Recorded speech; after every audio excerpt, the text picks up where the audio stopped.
Hola, doctor, buen Me día. imagino que me estáis escuchando. Sí, señor, sí, señor. Regáleme un minutico, lo presento al auditorio. Buenos días para todos. Eh, en nombre de la sección de cardiología del programa de medicina interna de la Universidad de Antioquia, tenemos el gusto de presentar la actividad de enfoques en cardiología con el doctor José Luis Zamorano Gómez.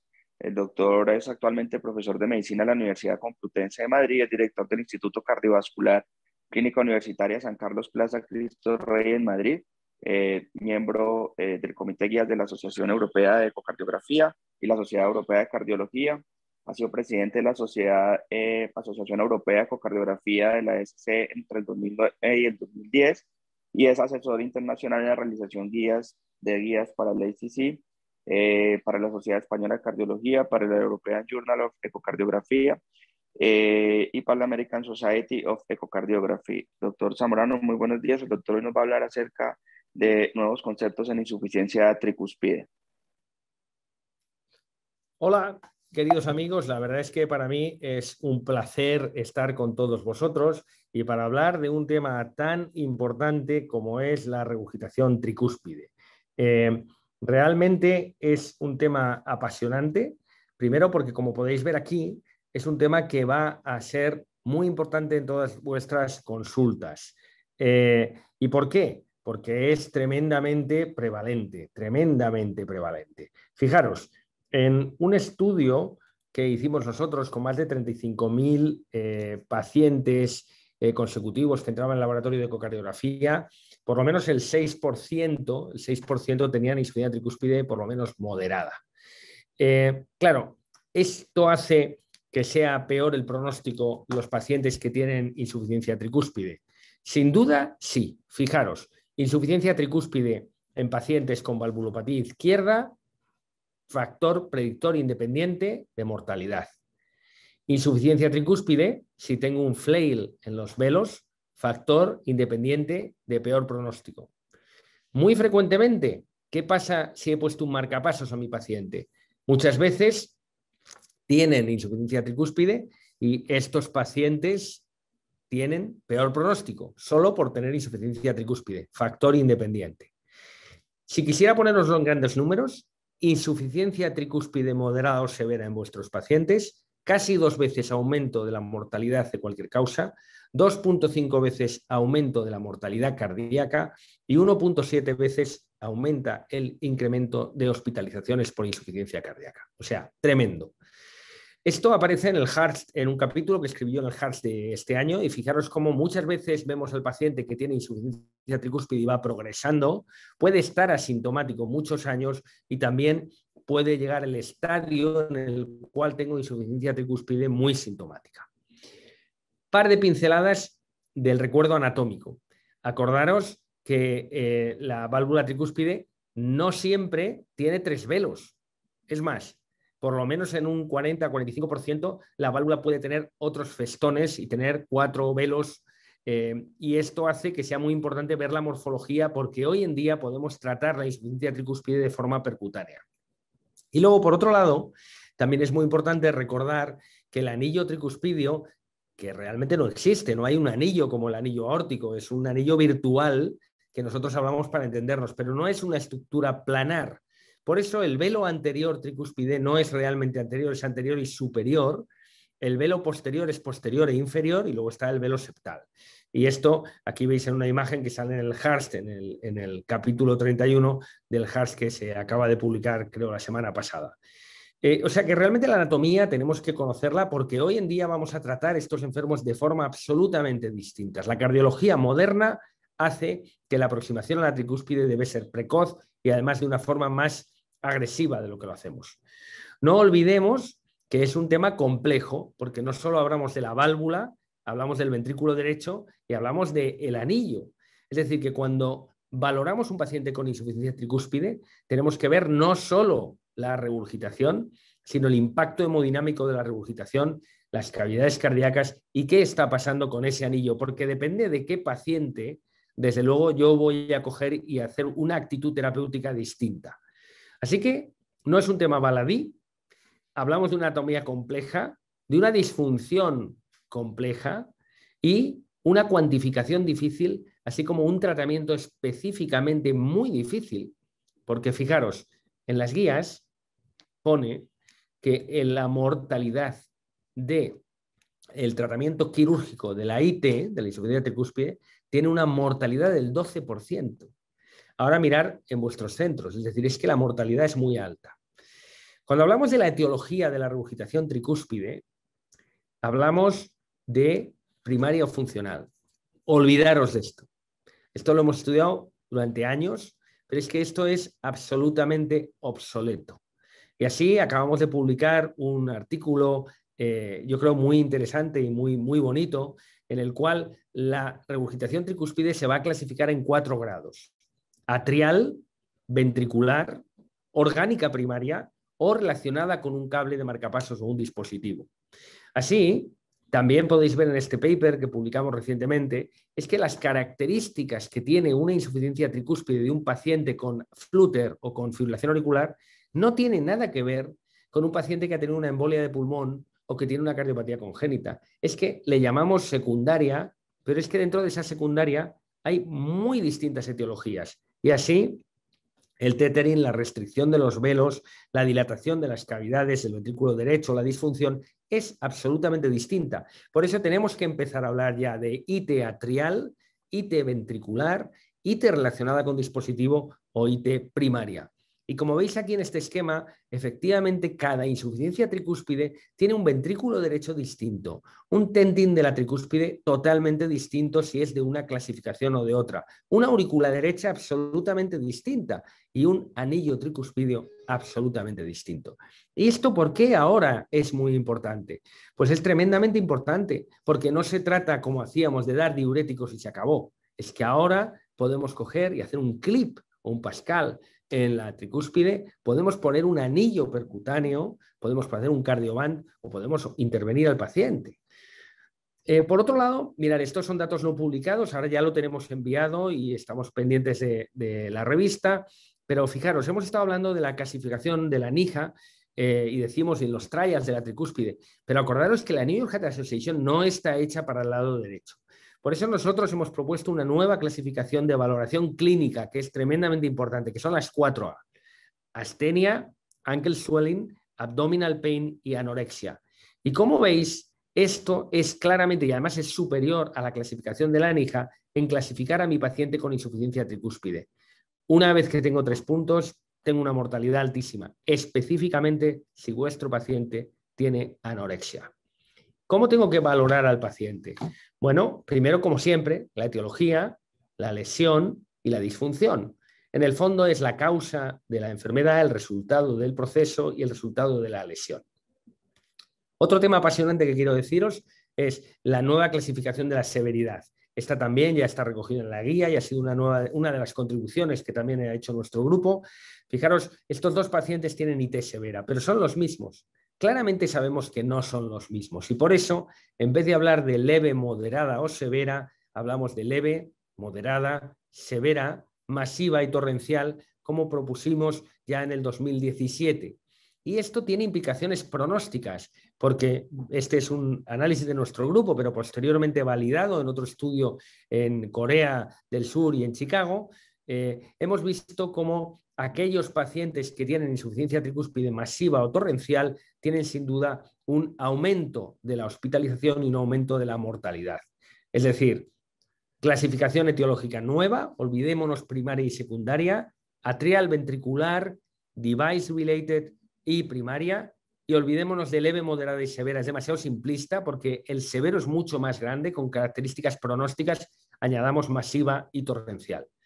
No olvidemos que hay que analizar el ventrículo derecho, porque esto produce claramente una mayor mortalidad, la disfunción del ventrículo derecho, y en nuestra experiencia, y así también ha sido publicado, cuando mi paciente tiene hipertensión pulmonar precapilar, es too late, muy tarde. Este paciente tiene una altísima mortalidad. ¿Qué tenemos que hacer o cómo aproximamos nosotros el tratamiento en nuestro hospital a la IT? Bueno, hay que ver, obviamente, la severidad, la etiología, pero además es muy importante ver cuál es el coaptation gap. ¿Por qué? Porque vemos los velos, y de acuerdo al coaptation gap, nosotros vamos a tratarle de forma percutánea bien con un clip o un Pascal, pero si es muy grande, pues a lo mejor puedo pensar también en la posibilidad de tratarle con una anuloplastia. Y por eso quería compartir con todos vosotros este caso, que estoy convencido que lo habéis visto muchas veces en vuestra consulta. Una mujer de 85 años, hipertensa diabética y con dislipemia, con fibrilación auricular permanente, una creatinina de 1,6, filtrado glomerular de 34 y con una insuficiencia tricúspide aislada. ¿Cómo la hemos tratado? Diuréticos, betabloqueantes, anticoagulada, lo de siempre. Pero esta paciente va entrando en insuficiencia cardíaca progresiva y va ingresando en el hospital. Tiene una mortalidad alta, una morbilidad alta y una calidad de vida mala. Bueno, aquí veis que la regurgitación tricúspide que tiene, que como podéis ver abajo a la derecha es masiva, le hicimos todos los cálculos hemodinámicos con un NERO 0,6, vena contracta de 9. Esta paciente tiene mal pronóstico. El ventrículo derecho estaba bien, estaba dilatado, pero una función ventricular derecha normal analizada con eco 3D y cálculos automáticos volumétricos. Y veis cómo tiene un TAPSE normal y unos volúmenes con una función normal. Siempre hacemos un transesofágico, medimos el anillo, vemos, estamos seguros de la morfología y en este caso hicimos también una resonancia magnética en la cual podéis ver que la función del ventrículo derecho está preservada a pesar de estar dilatado, con una dilatación muy importante de ambas aurículas, especialmente la derecha, y una IT masiva. Claro, ¿qué haríamos? Bueno, estamos hablando de IT masiva, función ventricular derecha normal, valvulopatía izquierda ausente. ¿Le operamos? Bueno, si le operamos a esta paciente, tiene una mortalidad altísima, elevadísima. ¿Qué hemos hecho con la paciente y qué hacemos en nuestro centro? Lo habréis podido, además, ha salido publicado hace un mes nuestra experiencia, que Single Center es la más larga, yo creo, publicada, y pusimos en este caso un anillo tricúspide percutáneo. Claro, esto es un procedimiento que no tiene tenemos una mortalidad cero en nuestro centro, en este sentido. Hacemos un TAC coronario para ver la relación del anillo con la coronaria derecha. ¿Qué hacemos? Hacemos también la angiografía, hacemos un transesofágico, comprobamos intraprocedimiento cuál es la relación entre el anillo y los anclajes que vamos a poner. Ahí vamos poniendo uno a uno los diferentes anclajes sobre el anillo tricuspidio. Aquí veis que ya tenemos muchos más anclajes, la guía en la coronaria derecha siempre para verla, los anclajes sobre el anillo tricuspidio con monitorización continua ecocardiográfica. Aquí hemos acabado ya de poner todos los anclajes, 16 que hemos puesto en este caso. Comprobamos la regurgitación tricúspide, que efectivamente era masiva, muy severa, y pasamos a, acordaros, esta es la insuficiencia tricúspide, pasamos a cinchar la banda, fijaros cómo queda una insuficiencia tricúspide leve, podemos cinchar varias veces, aquí cinchamos todavía un poquito más, y la banda vemos cómo ha dejado una insuficiencia tricúspide trivial. Realmente, en año y medio posterior, no ha vuelto a ingresar en insuficiencia cardíaca en el hospital, hace unos parámetros clínicos bastante adecuados, hemos bajado el tratamiento, fijaros cómo después del cardioband ha desaparecido un poco la regurgitación tricúspide, ha dejado trivial y partíamos de una insuficiencia tricúspide masiva. Realmente esto creo que abre una nueva expectativa. ¿Y cuál es la nueva expectativa? ¿Y qué es, antes de que entremos en el debate o en las preguntas que tenéis, qué es lo que yo creo que tenemos que hacer?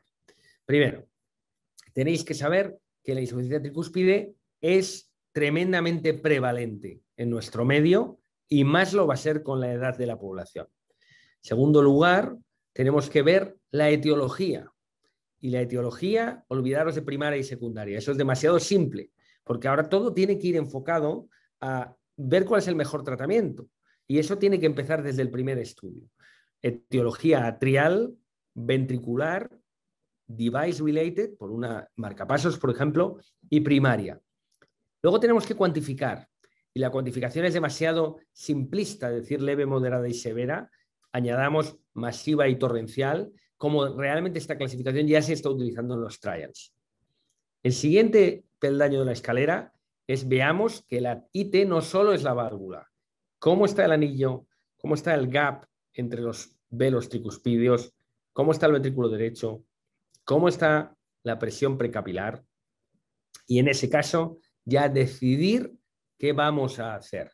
Y lo que vamos a hacer es, una vez que conozco la anatomía, el mecanismo, la severidad, la repercusión hemodinámica, decidir si voy a mandar a mi paciente a tratamiento quirúrgico, si tiene un riesgo quirúrgico bajo y un centro experimentado, si voy a mandarle a un paciente a tratamiento percutáneo, y ahí tengo que decidir a fecha de hoy si le voy a poner un clip en los velos o un Pascal, si le voy a deciros lo que hacemos nosotros en el hospital, si le voy a poner un anillo como un cardioband, como si fuera una anuloplastia, o los pacientes que también hemos hecho, que ya es en otros estadios de la enfermedad, si lo que voy a hacer es ponerle una prótesis en la vena cava superior y otra en la vena cava inferior, que ese es el estudio TRICUS que se ha hecho en Europa y que nosotros estuvimos participando y analizando, o, como vienen ya y ya están aquí, prótesis tricúspides percutáneas.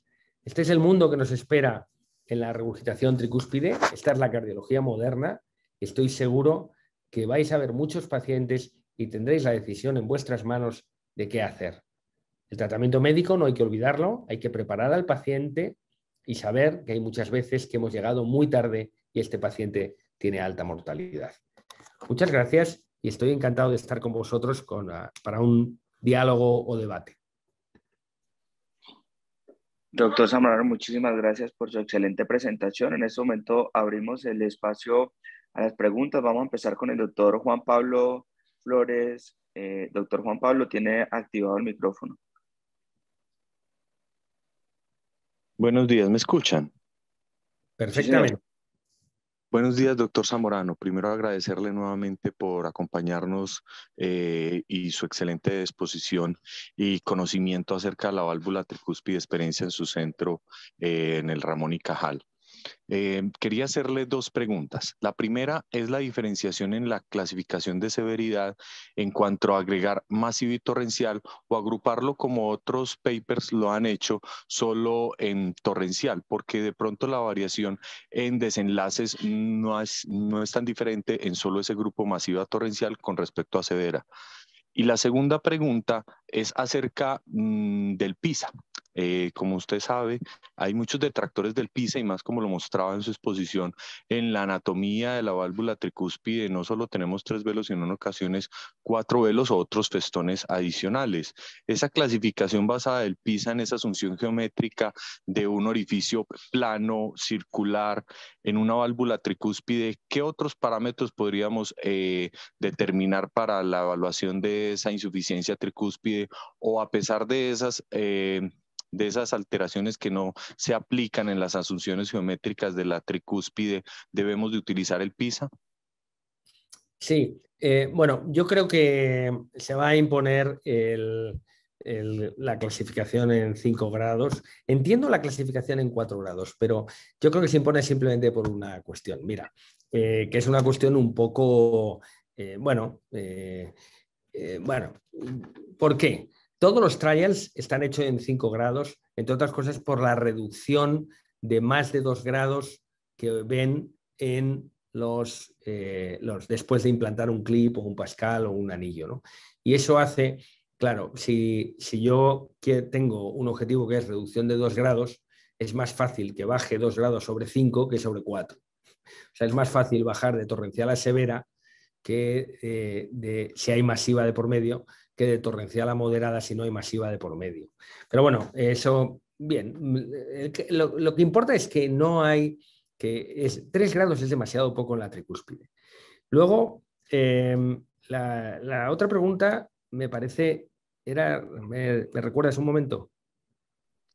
Del PISA, doctor, por los problemas geométricos, por el PISA, por la geometría y la morfología de la válvula tricúspide.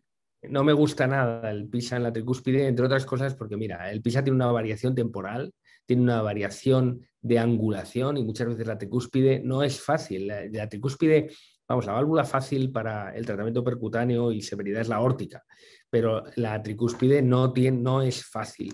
A mí el PISA no es el método que utilizamos habitualmente nosotros. Nos gusta más ver claramente el vena contracta en 3D o el ERO.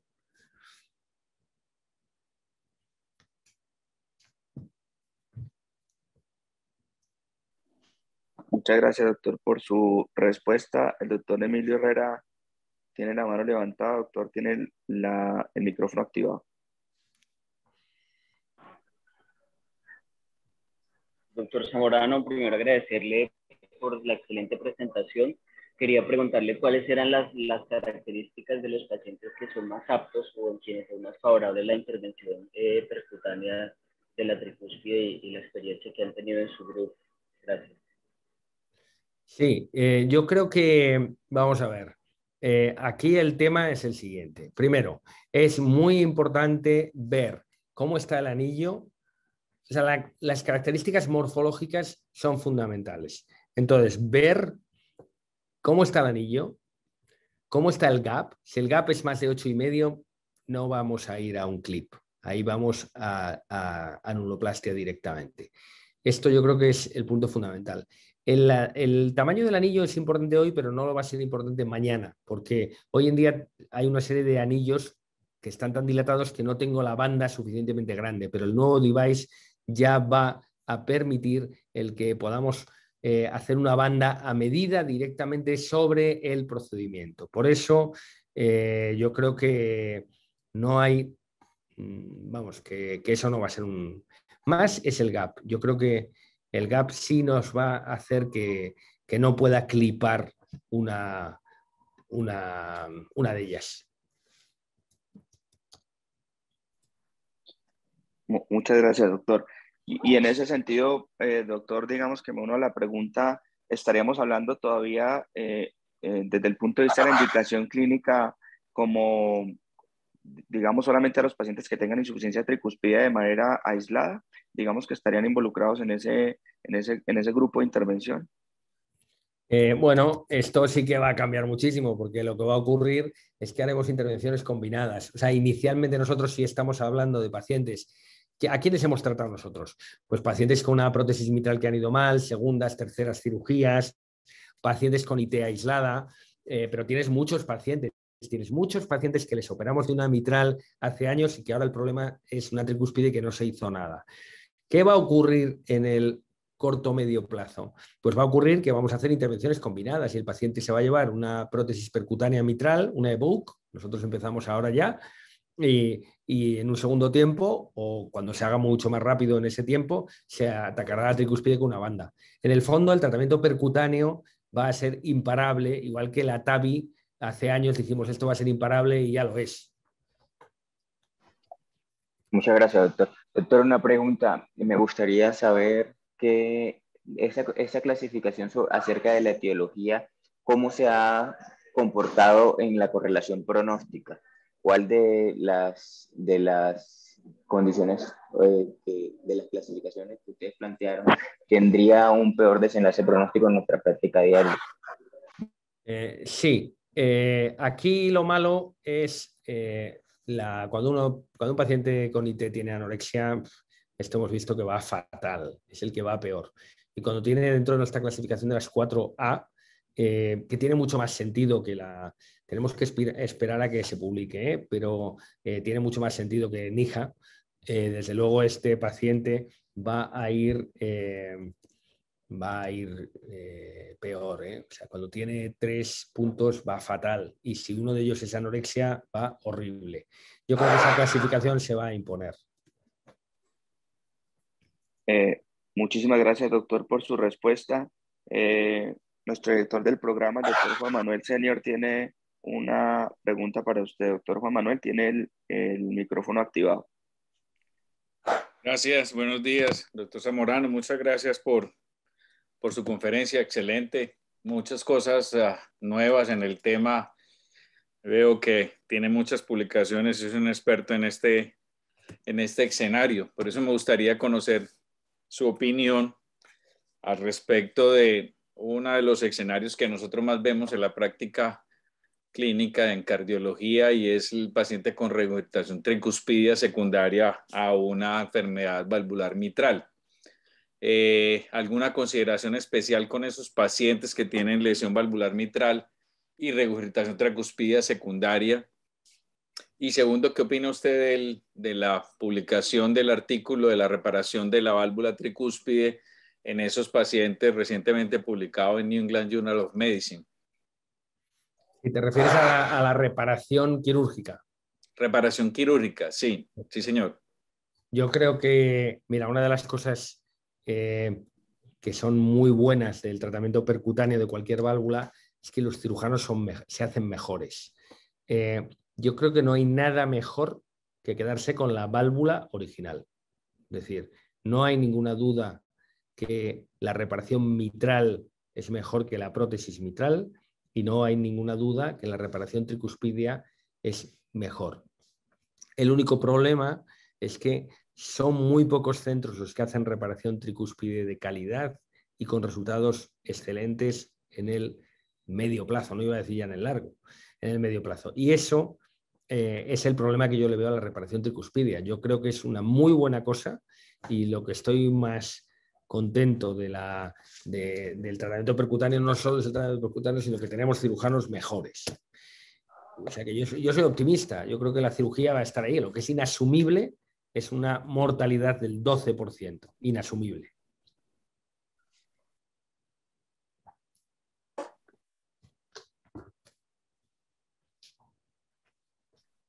Perfecto, muchas gracias. Listo, doctor, muchísimas gracias. En el auditorio voy a revisar si hay alguna mano levantada en este momento.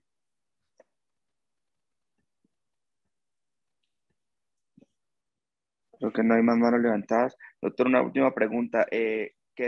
Digamos, ¿qué dispositivos hay actualmente disponibles, además de los que usted mencionó, con los que está, digamos, trabajando su centro para este tipo de intervenciones? ¿O se están desarrollando más dispositivos? ¿O cree usted que serán ajustes a los que ya están diseñados en este momento? No, está esto lanzando tremenda evolución. Es decir, nosotros tenemos las prótesis de las cavas, tenemos el clip, el Pascal, el anillo y ahora se coge la marca CE, el Evoke, que es la prótesis. Pero hay 22 empresas startup que yo conozca desarrollando dispositivos. Hay dispositivos que es poner otra válvula tricúspide dentro de la aurícula derecha, que lo he visto, no tengo ninguna experiencia, pero se mete como una especie de stent sobre las cavas y de este stent se abre una prótesis, una válvula, una prótesis que abre en la aurícula derecha encima de la válvula tricuspidia. O sea, el paciente queda como con dos válvulas. O sea, hay un montón de desarrollos. ¿Cuál se quedará? Pues probablemente como entrar en un restaurante, el menú, vamos a tener, dependiendo de qué paciente tenga delante, le pondré una cosa u otra. Bueno, doctor Zamorano, muchísimas gracias por su excelente presentación. En nombre de la sección de cardiología del programa de medicina interna de la Universidad de Antioquia, le agradecemos su participación en esta nuestra actividad de enfoques en cardiología. Muchísimas gracias a usted y muchísimas gracias a todos los asistentes del día de hoy.